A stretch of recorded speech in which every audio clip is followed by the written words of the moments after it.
اتنا نہیں مانگتے ہیں بلکہ 3 چیزیں مانگتے ہیں۔ اے اللہ سیدھا راستہ دکھا دے، اے اللہ سیدھے راستے پہ جما دے، اور اے اللہ منزل تک پہنچا دے۔ یہ ہے اہدنا الصراط المستقیم میں تینوں چیزیں ہم ہر نماز میں، ہر رکعت میں مانگتے ہیں، کیونکہ بہت سارے لوگ وہ ہیں جن کو سیدھا راستہ نظر ہی نہیں آ رہا، بھٹک رہے ہیں، ان کو سیدھے راستے کا پتہ ہی نہیں، نظر ہی نہیں آ رہا ہے۔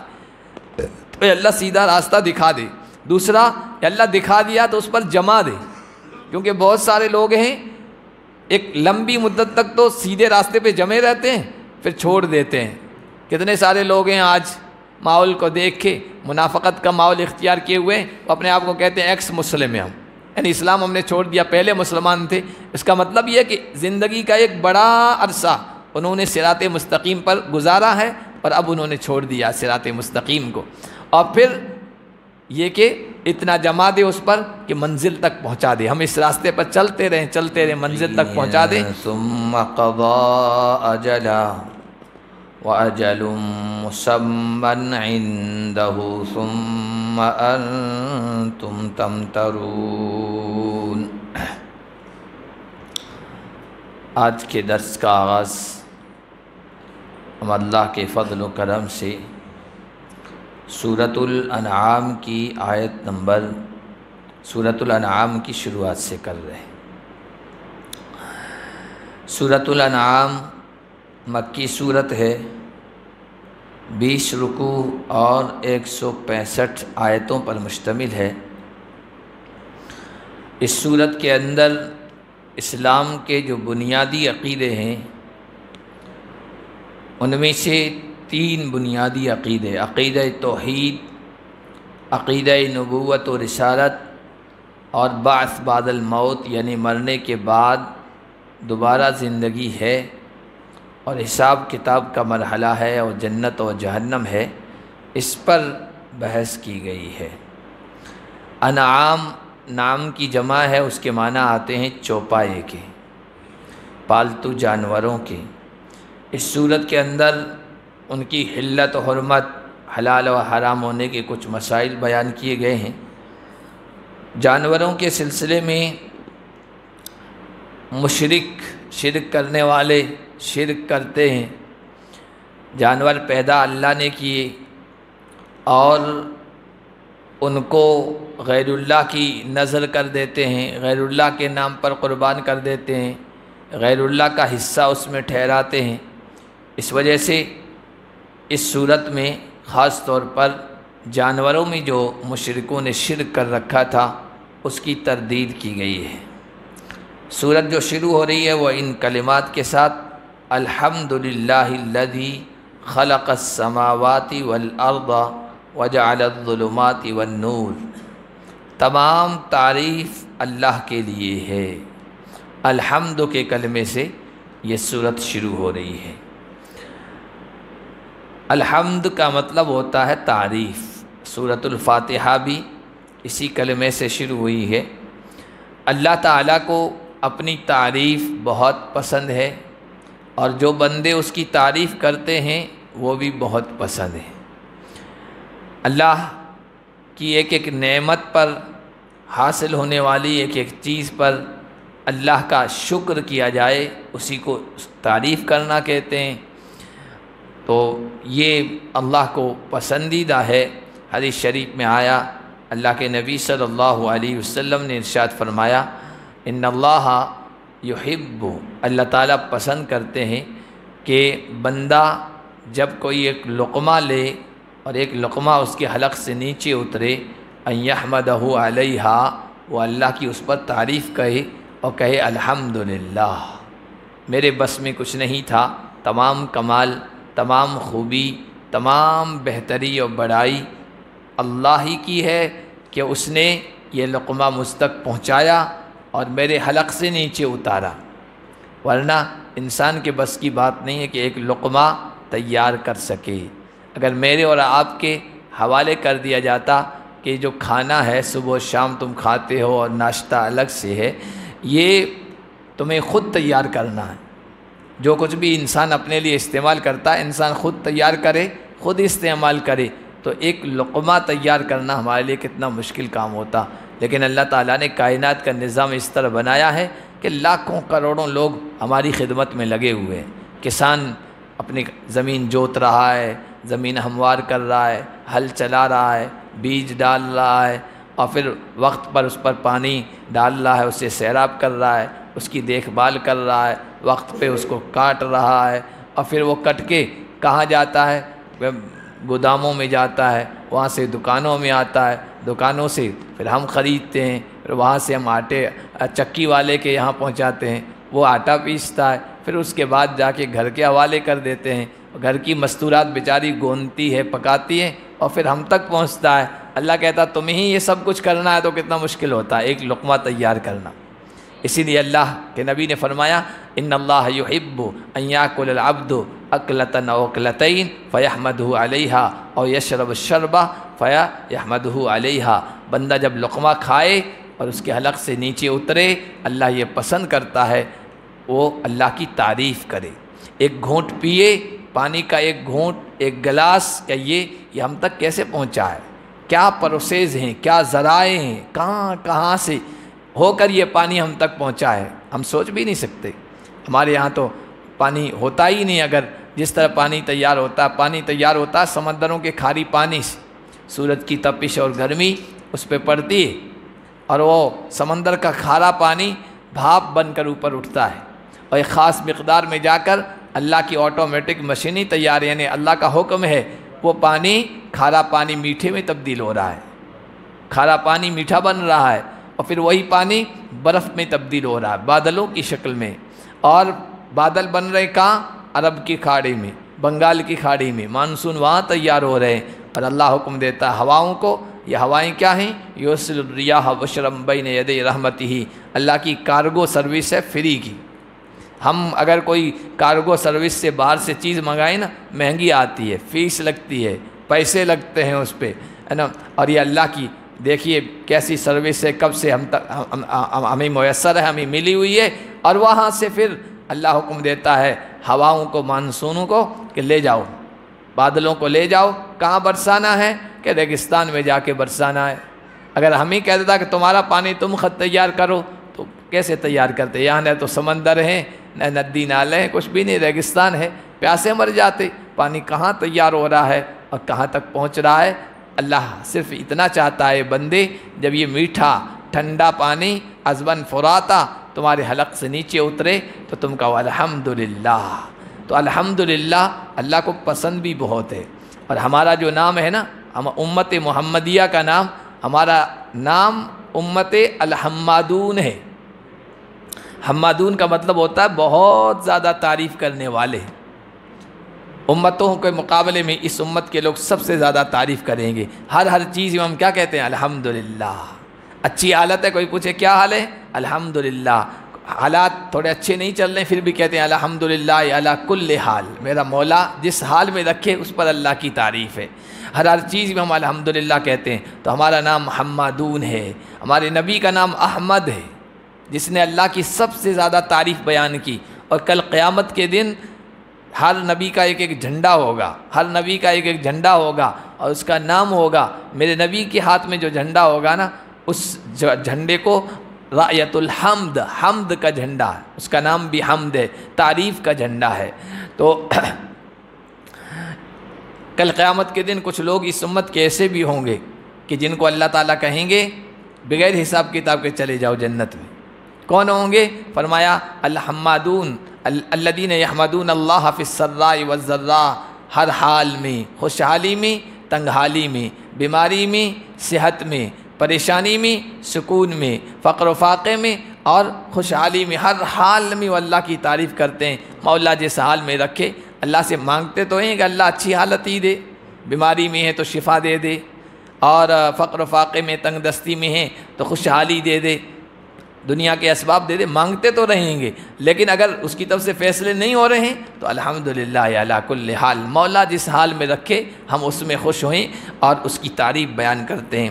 تو یہ کلمہ اللہ کو بہت پسند ہے، ہمیں ہر وقت، ہر نعمت ملتے وقت، ہر حال میں یہ کہنا چاہیے۔ تو تمام تعریفیں اس اللہ کے لیے ہیں جس نے آسمانوں کو پیدا کیا، زمین کو پیدا کیا۔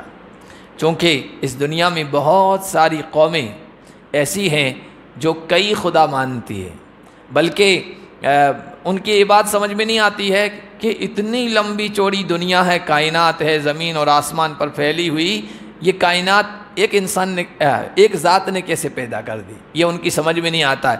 اس لیے الگ الگ خدا مانتے ہیں کہ آسمان کو پیدا کرنے والا کوئی اور ہے، دھرتی کو پیدا کرنے والا کوئی اور ہے، اور سورج کو پیدا کرنے والا کوئی اور ہے، چاند کو پیدا کرنے والا کوئی اور ہے۔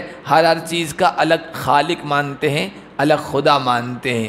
اس لیے اللہ تعالیٰ نے کہا، میں نے کہا نا، جو بنیادی عقیدہ اسلام کا تین اور بھی ہے، لیکن تین بنیادی عقیدے ہیں۔ نمبر ایک توحید ہے، تو توحید ثابت کی جا رہی ہے۔ توحید کا مطلب کائنات کو پیدا کرنے والا بھی ایک ہے اور عبادت کے لائق بھی بس وہی ایک ہے، کوئی اور نہیں۔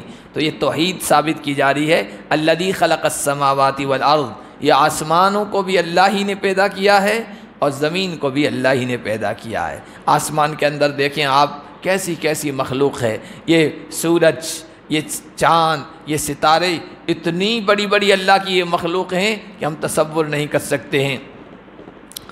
والارض، زمین کے اندر آپ خزانے دیکھیں اللہ تعالیٰ نے کیسے کیسے تیار کر رکھے ہیں۔ خود اللہ تعالیٰ نے یہ دھرتی کیسے بچھائی ہے، پانی پہ بچھائی۔ آسمان کی چھت بغیر ستونوں کے قائم کر دی ہے۔ دنیا کا کوئی انجینئر، کوئی ماہر چھوٹی سی چھت بغیر ستونوں کے اور بغیر دیوار کے قائم کر دے؟ اور اللہ نے اتنی بڑی چھت تیار کر رکھی ہے بغیر ستونوں کے، بغیر عمد ترونہا، بغیر ستونوں کے جو تمہیں نظر آئیں۔ اور جب سے پیدا کیا آج تک اس چھت میں کوئی فرق نہیں آیا ہے، نہ کلر میں فرق آیا ہے اور نہ کسی اور چیز میں۔ دنیا کی کتنی بھی بہترین سے بہترین میٹیریل سے تیار ہوئی چھت، چند دنوں کے بعد اس کا کلر بھی پھیکا پڑ جاتا ہے اور اس کا پلستر بھی جھڑنے لگ جاتا ہے، لیکن آسمان کے ساتھ اس طرح کا کوئی واقعہ پیش نہیں آیا ہے۔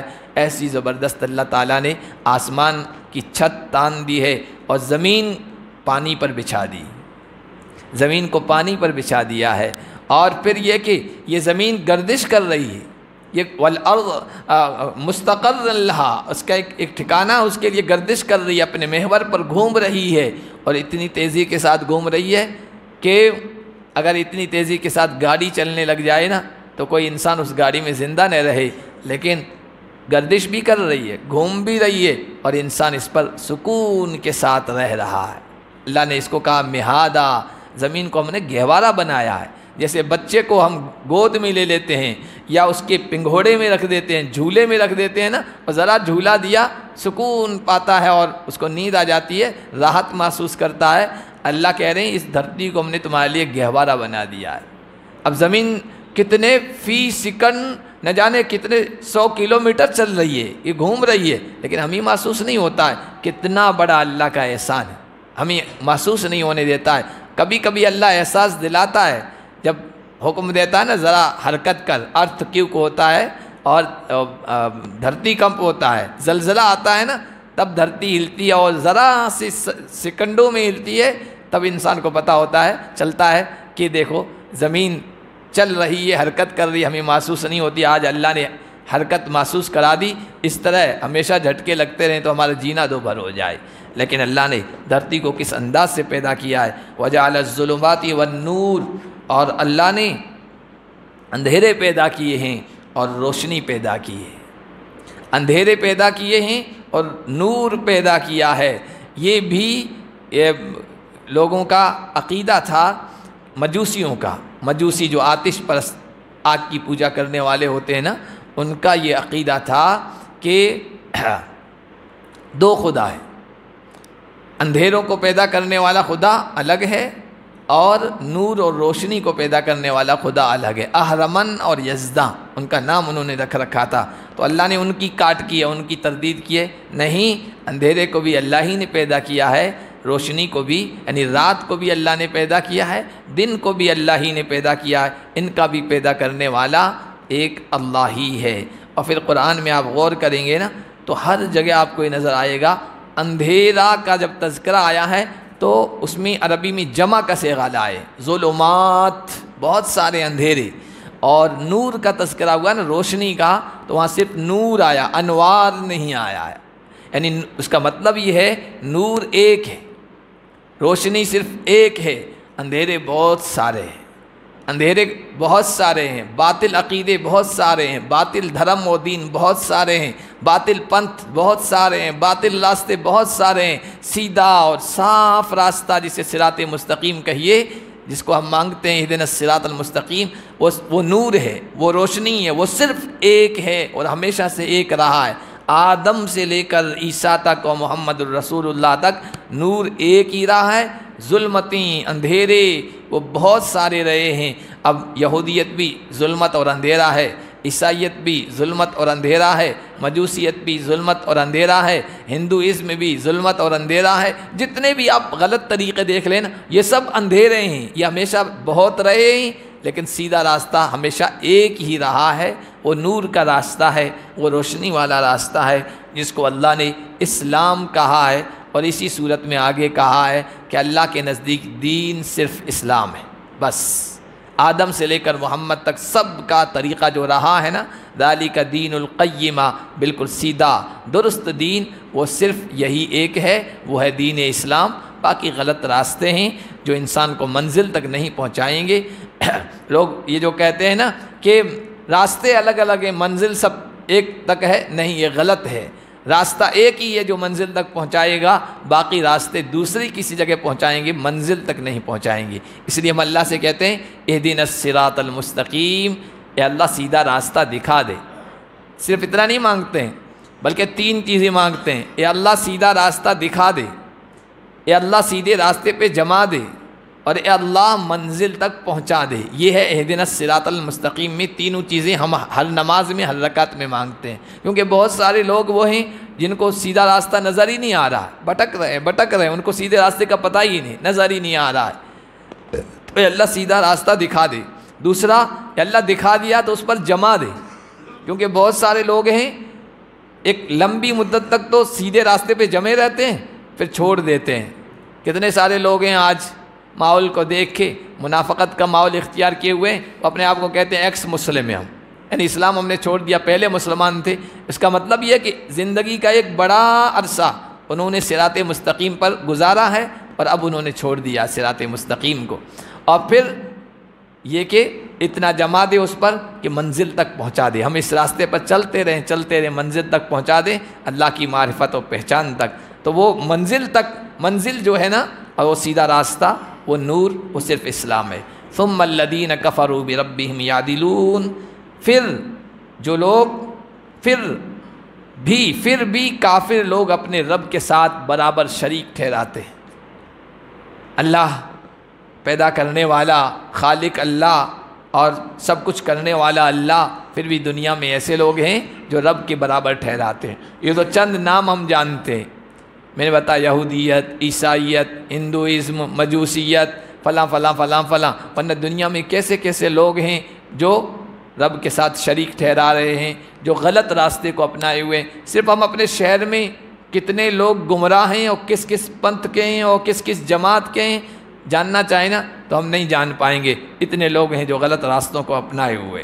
هو الذی خلقکم من طین ثم قضى اجلا، وہ اللہ جس نے تم کو مٹی سے پیدا کیا ہے۔ آدم علیہ السلام کو جو ہمارے باپ ہیں اور انسانی سلسلے کے بالکل شروع کے ہیں، سلسلہ انسانیت کے آغاز ہیں، ان کو اللہ تعالیٰ نے مٹی سے پیدا کیا، اور پھر آگے ان کی نسل چلائی۔ آگے جو ہے ہماری پیدائش بھی دیکھیے تو مٹی سے ہے، اس لیے کہ ہم جو چیزیں استعمال کرتے ہیں نا، اس میں سب سے زیادہ مٹی کا حصہ ہے۔ انسان باقی کس سے ہے؟ پانی سے ہے، پانی مٹی کا حصہ ہے، زمین کے اندر سے نکلتا ہے۔ انسان باقی کس سے ہے؟ خوراک سے ہے۔ خوراک کہاں سے تیار ہوتی ہے؟ کھانے پینے کی جتنی بھی چیزیں ہیں وہ مٹی سے پیدا ہوتی ہے۔ پھر وہ خوراک انسان کھاتا ہے، اس سے خون بنتا ہے، پھر اس سے جو ہے نطفہ بنتا ہے، منی کا قطرہ بنتا ہے، پھر ان سے ماں کے رحم میں جاتا ہے، پھر وہ جو ہے گوشت کا لوتھڑا بنتا ہے، اس میں ہڈیاں تیار ہوتی ہے، پھر اس پر گوشت چڑھتا ہے، اور پھر اس کے بعد اس میں روح ڈال دی جاتی ہے، اور انسان کا وجود پیدا ہو جاتا ہے، تیار ہو جاتا ہے۔ تو انسان آج بھی مٹی ہی سے تیار ہو رہا ہے۔ تو اللہ نے کہا وہ ذات ہے جس نے تم کو مٹی سے پیدا کیا ہے۔ ہمارے جسم میں بھی دیکھیں نا، کہ ہم مٹی سے بنے ہوئے ہیں، ہمارے جسم میں جو چیزیں ہیں نا، ڈاکٹروں کے پاس جا کے پوچھئے کبھی کہ وہ تحقیق کر کے بتائیں کہ ہمارے جسم میں کیا کیا ہے، تو بتائے گا تمہارے جسم میں چونا کی مقدار اتنی ہے، تمہارے جسم میں لوہا آئرن کی مقدار اتنی ہے، تمہارے جسم میں شوگر کی مقدار اتنی ہے، تمہارے جسم میں فلاں مقدار اتنی ہے۔ یہ سب زمین کی چیزیں ہیں، یہ زمین کے حصے ہیں، تو زمین سے ہم بنے ہوئے، تو زمین کی خاصیتیں، خصوصیتیں یہ ہمارے جسم کے اندر رکھی گئی ہیں۔ ثم قضا اجلا، پھر اللہ نے ایک مدت متعین کر دی۔ اللہ نے تمہیں پیدا کیا اور ایک مدت متعین کر دی ہے، ہمیشہ یا نہیں رہنا ہے۔ وہ مدت متعین جب آ جاتی ہے نا، تب اس دنیا سے چل پڑنا پڑتا ہے۔ اب وہ مدت کوئی ضروری نہیں ہے کہ بڑھاپے کے بعد آئے اور سفیدی کے بعد آئے، وہ جوانی میں بھی آ جاتی ہے۔ اللہ کے یہاں ٹائم فکس ہے، کوئی بغیر ٹائم کے اس دنیا سے نہیں جاتا ہے۔ پھر اس نے ایک مدت متعین کر دی ہے۔ حدیث شریف میں آتا ہے یہ مدت ہم ماں کے پیٹ میں ہوتے ہیں تبھی تیار کر دی جاتی ہے، لکھ دی جاتی ہے۔ جب ماں کے رحم میں نطفہ ٹھہرتا ہے نا، تو ایک فرشتہ اس پر متعین کر دیا جاتا ہے۔ وہ فرشتہ کہتا ہے اے اللہ، یہ نطفہ تھا، یہ اب علقہ بن گیا ہے، یعنی خون کا لوتھڑا بن گیا ہے، اب اس کے ساتھ کیا کروں؟ تو کہ اس کو آگے بڑھانا ہے ابھی، کیونکہ بعض مرتبہ کیا ہوتا ہے، چند دن رحم میں ٹھہرا گر جاتا ہے، تو کیا اس کو آگے بڑھانا ہے؟ تو لوتھڑے سے مضغہ بنتا ہے، گوشت کا ٹکڑا بن جاتا ہے۔ کہا پروردگار یہ گوشت کا ٹکڑا بن گیا ہے، اب اس کو آگے کیا کروں؟ کہا آگے بڑھانا ہے اس کے ساتھ۔ پھر اس کے اندر ہڈیاں تیار ہو جاتی ہے، کہ پروردگار آگے بڑھانا ہے، کہاں آگے بڑھانا ہے، ہڈیاں تیار ہو جاتی ہیں، پھر ان ہڈیوں کے اوپر پھر گوشت تیار ہو جاتا ہے۔ 4 مہینے کا انسان ماں کے پیٹ میں ہوتا ہے، تو پھر روح کا کنیکشن اس کے ساتھ کر دیا جاتا ہے۔ روح کا کنیکشن ہوا، اب فرشتہ کہتا ہے پروردگار اب کیا کروں؟ تو اس کی عمر کتنی ہوگی، اس کو روزی کتنی دی جائے گی، یہ شقی ہوگا یا سعید، نیک بخت ہوگا بدبخت، آگے عمل کیسے کرے گا، یہ سب چیزیں ماں کے پیٹ میں لکھ دی جاتی ہے۔ تو عمر بھی لکھ دی جاتی ہے کہ یہ کتنا زندہ رہے گا۔ ثم قضا اجلا، پھر اس اللہ نے ایک مدت متعین کر دی۔ وَأَجَلٌ مُّسَمًّى عِندَهُ، اور اس کے یہاں ایک اور متعین مدت بھی ہے۔ ایک تو انسان کی مدت متعین ہے، وہ کتنی عمر اس دنیا میں گزارے گا، کتنا زندہ رہے گا، یہ اس کی ویلیڈیٹی ہے، ہر انسان کی ویلیڈیٹی۔ وَأَجَلٌ مُّسَمًّى عِندَهُ، اللہ کے ہاں ایک اور متعینہ ویلیڈیٹی ہے، یہ ویلیڈیٹی پوری دنیا کی۔ دیکھو ہر انسان، ہم میں سے ہر ایک انسان جب اس دنیا سے جاتا ہے نا، تو حدیث میں آیا کہ من مات فقد قامت قیامتہ، جو مر گیا اس کی قیامت قائم ہو گئی۔ تو یہ ایک انسان کی قیامت ہے، ایک قیامت پوری دنیا کی ہوگی، پوری دنیا کی موت، اس کو بڑی قیامت کہتے ہیں، بڑی موت کہتے ہیں۔ تو یہ جو کہہ رہے ہیں نا اللہ کے یہاں ایک اور وقت متعین ہے، وہ وقت متعین قیامت کا ہے، اس کے بارے میں اللہ تعالیٰ نے کسی کو بھی نہیں بتایا ہے۔ ان اللہ عندہ علم الساعہ، بے شک اللہ ہی کے پاس قیامت کا علم ہے۔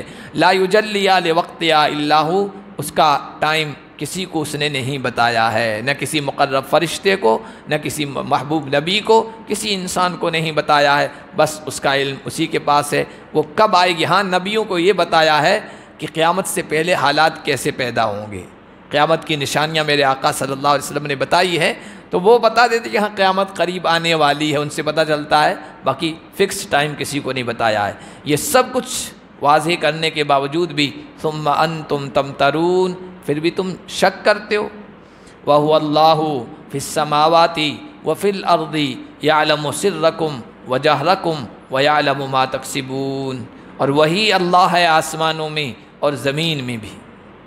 عیسائی کہتے ہیں کہ آسمان میں حضرت عیسیٰ اٹھا لیے گئے ہیں، تو آسمان میں عیسیٰ کی اور اللہ کی دونوں کی خدائی، یعنی 2 خدا بنا دیے، اور ان کی والدہ کو بھی ساتھ میں کر دیا، تو کہ 3 خدا ہیں۔ اور دھرتی میں زمین میں، تو زمین میں نہ جانے کتنے لوگ کتنی سوچوں کے، کتنی فکروں کے، اور کتنے الگ الگ عقیدوں کے ہیں۔ ہمارے یہاں تو سمجھنا بالکل بات آسان ہے، اس دھرتی پہ رہنے والے لوگ کتنے معبود بنائے ہوئے ہیں، ہر علاقے کا معبود الگ، ہر برادری کا معبود الگ، ہر خاندان کا، ہر خطے کا آپ کو خدا الگ الگ نظر آئے گا۔